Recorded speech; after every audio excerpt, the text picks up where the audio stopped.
22 April কাশ্মীরের পেহেলগাঁওয়ে জঙ্গিদের হাতে 26 জন পর্যটকের প্রাণ যায়। তারপর থেকে বদলা নিতে ফুঁসছে ভারত। 8 থেকে 80 হিন্দু থেকে মুসলিম সকল ভারতবাসীর একটাই দাবি, এই ঘটনায় অভিযুক্ত পাকিস্তানকে উপযুক্ত শাস্তি দিতে হবে। দেশবাসীর দাবির সঙ্গে একমত ভারত সরকারও।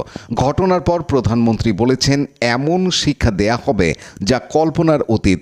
কিন্তু এখনও পর্যন্ত কয়েকটি জঙ্গি ঘাঁটি ভাঙা ছাড়া উল্লেখযোগ্য কোনো পদক্ষেপ চোখে পড়েনি। ইতিমধ্যে পাকিস্তানের সিন্ধু নদীর জল ও চন্দ্রভাগা নদীর জল ব্যবহার বন্ধ হয়েছে, কিন্তু তাতেও ভারতবাসী সন্তুষ্ট নয়, চাইছে হাতে নাতে কোনো প্রত্যাঘাত। প্রধানমন্ত্রী ও সেনা প্রধানকে সম্পূর্ণ স্বাধীনতা দিয়েছেন এই বিষয়ে পদক্ষেপ গ্রহণ করার। সেই মতো সারা ভারত জুড়ে যুদ্ধের প্রস্তুতি শুরু হয়ে গেছে।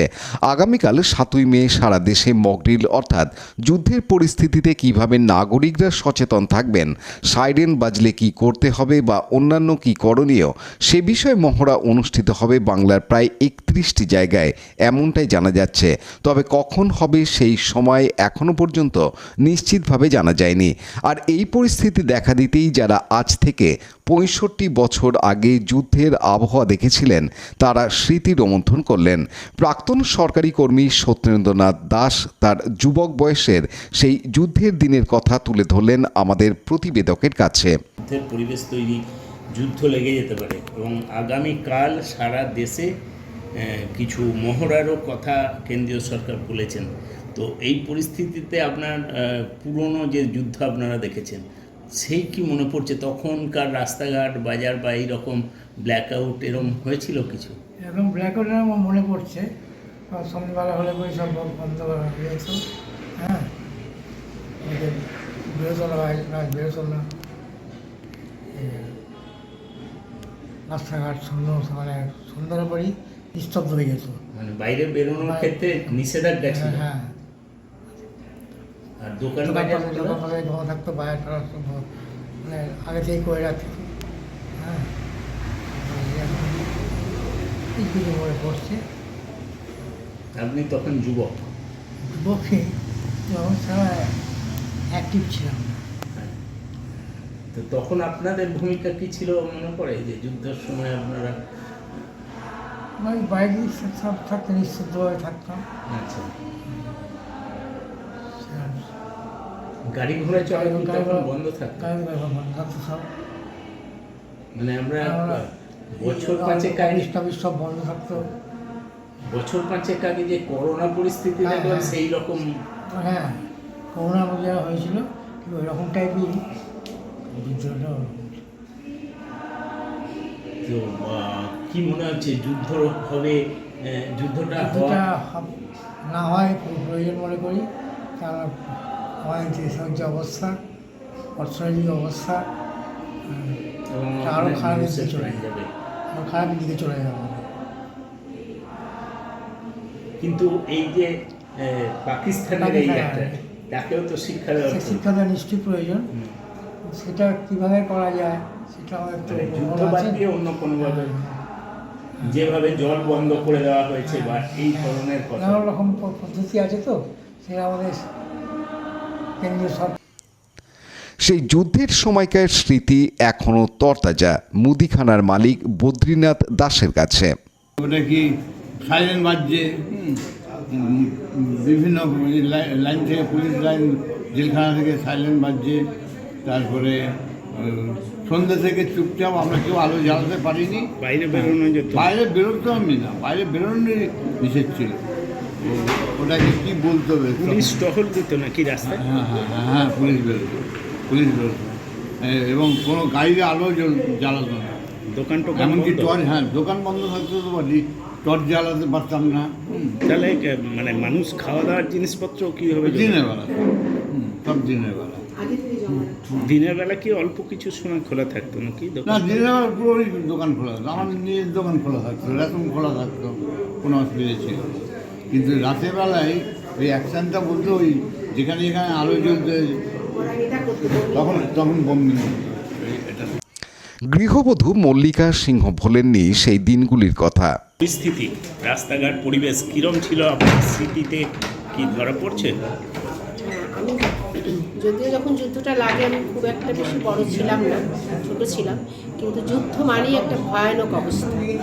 সারা দেশেই বলতে পারা যায় যে শুধু যে অন্ধকার সন্ধ্যে থেকে ব্ল্যাকআউট হয়ে যেত তা নয়, চারিদিকে অন্ধকার, একটা ভয়ের পরিবেশ, মুহুর্মুহুর সাইরেন বাজছে, আকাশে নানান রকম মানে এরোপ্লেন যাচ্ছে, এবং বড়রা ছোটদের ঘরে সবাই বন্দি থাকতো, সবাই ঘরেই বন্দি থাকতো, কিন্তু বড়রা ছোটদের একদম বেরোতে বারণ করতো। এবং এটাও মানে শোনা কথা, এটা আমি শুনিনি যদিও, কলকাতা থেকে বহু মানুষের বিহার টিহারে যাদের সব মামার বাড়ি টাড়ি ছিল, তখন এক একটা ট্রেনে অসম্ভব মানুষকে তুলে দেওয়া হতো, জানলা দিয়ে বাচ্চাদের তুলে দেওয়া হতো, মানে পাঠিয়ে দেওয়া হতো যেখানে যেখানে বেশি হতো। কলকাতা তো বেশি হতো। আর ওনার মুখে আমি যেটা শুনলাম, আমি কিন্তু জানি যে দিনের বেলাও খুব একটা দোকানপাট খোলা থাকতো না, কারণ যুদ্ধ লাগার আগে তখনকার সরকার যে থাকতো সে যেন ইনজাংশন জারি করে দিত যে আপনারা সমস্ত খাদ্যদ্রব্যকে জমা রাখুন বাড়িতে, মানে তুলে রাখুন, কেননা বিশেষ করে জ্বালানি, তখনকার দিনে দেশলাই, চাল, ডাল, নুন, তেল, নিত্য প্রয়োজনীয় যে জিনিসগুলো সেগুলো রাখা হতো। সব থেকে বেশি ভয়ঙ্কর হতো মানুষ অসুস্থ হয়ে পড়লে, যদিও অ্যাম্বুলেন্সকে তার মধ্যে ছাড় দেওয়া হতো, কিন্তু সেটাও খুব ভয়ঙ্কর ছিল, কারণ অ্যাম্বুলেন্সের আলো দিয়ে এবং ওরা তো বাজিয়ে যেটা যেত, তার উপরও কিন্তু অনেক সময় যুদ্ধের, যেটা আমি বড়দের মুখে গল্প শুনেছি, তার মধ্যেও হতো। মানে সাংঘাতিক ভয়ঙ্কর এক পরিবেশ। যুদ্ধ মানে যারা আমরা ডাইরেক্ট চোখে দেখিনি, অকল্পনীয় অবস্থা। এবং মানে যুদ্ধটা থেমে গেলেও, যখন থেমে আসতো জিনিসের গুলির কথা পেশায় পুরোহিত শ্যামল চক্রবর্তী, তিনি যুদ্ধে ক্ষতি হলেও একটা জোরালো প্রত্যাঘাতের সওয়াল করেছেন। কি বলছেন তারা, শুনুন তাদের মুখে। অন্ধকার, এমনিতে আলো টালো কেউ জ্বালাতোই না, সেরকম পরিস্থিতি। তখন আমরা অনেকটাই ছোট, সেই ছোটোবেলায় যেটুকু দেখেছি, যেটুকু মনে আছে সেইটুকুই বলছি। তাছাড়া একটা এই যুদ্ধের পরিস্থিতি, আপনি কি চাইছেন ভারতবাসী হিসেবে? যুদ্ধ হোক না যুদ্ধে যুদ্ধ হোক, যুদ্ধ না হোক, এটা যেটা হয়েছে, যেটা আমাদের মানে দেখলাম টেলিভিশনে, যেটা দেখলাম যে 26 জনকে এরকমভাবে, আমরা হিন্দু হাঁ করে বসে থাকলে হবে না, তাদেরকে পাল্টা জবাব দেওয়া খুবই প্রয়োজন আছে। পাল্টা জবাব অবশ্যই দরকার, কিন্তু আমাদেরকেও সেইভাবে সতর্কভাবে থাকতে হবে। কিন্তু যুদ্ধ তাদেরকে সায়স্তা করতে হবে, নাহলে পরে বারবার হিন্দুরা এখানে ওখানে বেড়াতে যাবে, আর তারা মানে দেহটা ফিরবে, সে আর ফিরছে না। এই জিনিসটা ঠিক নয়, তাদেরকে উপযুক্ত জবাব দেওয়া খুব প্রয়োজন আছে। পরিস্থিতি তৈরি হয়েছে, কালকে সারা দেশে মহড়া শুরু হচ্ছে। এই পরিস্থিতিতে আপনার পূর্বতন যুদ্ধের কি স্মৃতি মনে আসছে? আমরা তখন খুবই ছোট, হ্যাঁ, তখন আমার বাবা মা বা ভাই বোনরা দেখতাম, তখন মুহুর্মুহু হেলিকপ্টার, প্লেন, যুদ্ধের মানে সমস্ত সব কিছু এইগুলো হতো, আর সাইলেন বাজতো, হ্যাঁ, আমরা ভয় পেয়ে ঘরে ঢুকে যেতাম। আর তখন রাস্তাঘাট মোটামুটি সব ফাঁকা হয়ে যেত, লোকরা ভয়ে আতঙ্কতে ঢুকে পড়তো। আর সব সময় প্রায় মানে কোনো সময় বাদ নেই, মানে মুহুর্মুহু শুধু প্লেন, যুদ্ধ জাহাজ সব চলছে, যুদ্ধের প্লেন, হেলিকপ্টার, এই সব চলতো। তখন আমাদের একটা আলাদা রকম একটা ভয়ে, আতঙ্কতে আমরা দিন কাটাতাম। আমার বাবা মা, আমরা তখন ছোট ছিলাম, অত বুঝতাম না, কিন্তু আমার বাবা মারা যথেষ্ট ভয়ে থাকতো। রাজেশ মণ্ডলের সাথে সৌমিত্র সিংহের report, Hooghly TV. Like, share, subscribe করুন হুগলি টিভি। খবর এখন বুক পকেট।